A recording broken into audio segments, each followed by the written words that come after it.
সম্মানিত হাজিরিন, যখন কোনো ভালোবাসার পাত্র, কোনো বন্ধু বর তার বন্ধুকে নিজ ঘরে ডেকে পাঠায় যে বন্ধু আসো, আমার ঘরে তুমি আসো। সম্মানিত হাজিরিন, তো ওই বন্ধুর ডাকে কিভাবে সাড়া দেয়? ওই বন্ধুর প্রতি তার যতটুকু মহাব্বত, তার যতটুকু ভালোবাসা, তার যতটুকু কানেকশন, সেইভাবেই ওই বন্ধু তার বন্ধুর ডাকে সাড়া দেয়। আল্লাহ রাব্বুল আলামিন সমস্ত বান্দাদেরকে লক্ষ্য করে বললেন, ওয়ালিল্লাহি আলান নাসি হিজ্জুল বাইত, সুবহানাল্লাহ, যে তোমরা আল্লাহর জন্য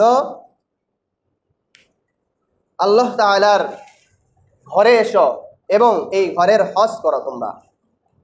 সম্মানিত হাজিরিন, আল্লাহ রাব্বুল আলামিন এখানে ডাইরেক্ট মানুষদেরকে সম্বোধন করছেন, শুধুমাত্র মুসলমান নয়, শুধুমাত্র অন্যান্য ধর্মের কেউ নয়।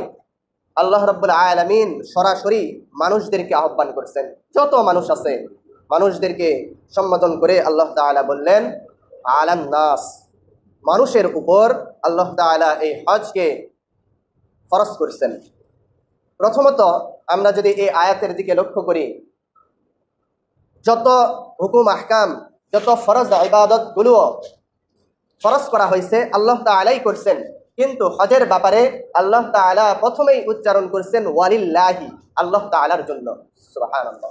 সম্মানিত হাজিরিন, আমরা নামাজও আল্লাহর জন্যই পড়ি, রোজাও আল্লাহর জন্যই থাকি, কিন্তু কোরআনের আয়াতে আল্লাহ রাব্বুল আলামিন এভাবে উচ্চারণ করেন নাই যে তোমরা আল্লাহ তাআলার জন্য রোজা রাখো, তোমরা আল্লাহ তাআলার জন্য নামাজ পড়ো। কিন্তু হ্যাঁ, আল্লাহ তাআলাই এগুলো বিধান দিয়েছেন, আমরা আল্লাহ তাআলার জন্যই সমস্ত ইবাদত করি, কিন্তু হজের জন্য আল্লাহ তাআলা নির্দিষ্ট করে বললেন ওয়ালিল্লাহি, প্রথম শব্দই যে তোমরা আমার জন্য আসো। সুবহানাল্লাহ।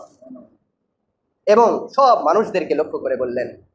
তো সম্মানিত হাজিরিন, হ্যাঁ, যেহেতু সবাই সামর্থ্য রাখে না, আয়াতের শেষাংশে আল্লাহ তাআলা বলে দিলেন মানিস্তাতাআ ইলাইহি সাবিলা, যারা সামর্থ্য রাখে তাদেরকে আসতেই হবে, তাদের জন্য ফরজ করে দেওয়া হলো। সুবহানাল্লাহ। সম্মানিত হাজিরিন, এজন্য রাসূল পাক সাল্লাল্লাহু আলাইহি সাল্লাম বলেন, যে ব্যক্তির উপর হজ ফরজ করা হলো, হজের সামর্থ্য আছে, হজে যাওয়ার সামর্থ্য আছে, সে হজ করলো না, হজে গেল না, হজ না করা অবস্থায় সে মরে গেল, মৃত্যুবরণ করলো, ইন্তেকাল করলো, আল্লাহ তাআলা বলেন সে ইহুদি হয়ে মরুক আর নাসারা হয়ে মরুক, আমার কোনো দেখবার নেই।